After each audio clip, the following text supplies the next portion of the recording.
রাহমাতুল্লাহি ওয়া বারাকাতুহু।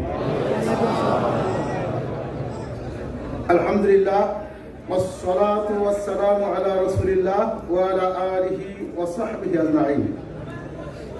ইনশাআল্লাহ তাআলা আপনাদের মনের কষ্ট দুঃখ বিগত 3 দিন ধরে মুহতারাম আমিরে জামাত সবই শুনছেন এবং আমাদের এখানকার অ্যাম্বাসেডরকে উনি ইনশাআল্লাহ দৃষ্টি আকর্ষণ করবেন যেভাবেই হোক, এবং ইনশাআল্লাহ তাআলা আপনারা আস্থা রাখেন যে পরিস্থিতি তৈরি হয়েছে বিগত 15.5 বছর দেশকে লুটপাট করে মানুষের উপরে জুলুম করে নির্যাতন করে দেশকে সর্বনাশ করার যে উদ্যোগ নিয়েছিল, ইনশাআল্লাহ তাআলা মুহতারাম আমিরে জামাতের নেতৃত্বে অল্প সময়ের ব্যবধানে এই কয়েক মাসে যেভাবে দেশ আস্তে আস্তে স্টেবল হতে যাচ্ছে, অল্প সময়ের ব্যবধানে দেশকে আবার উন্নত করে দুর্নীতিমুক্ত, সন্ত্রাসমুক্ত, অপরাধমুক্ত আদর্শ দেশ গঠনের লক্ষ্যে আমিরে জামাতের নেতৃত্বে ইনশাআল্লাহ আমরা এগিয়ে যাব।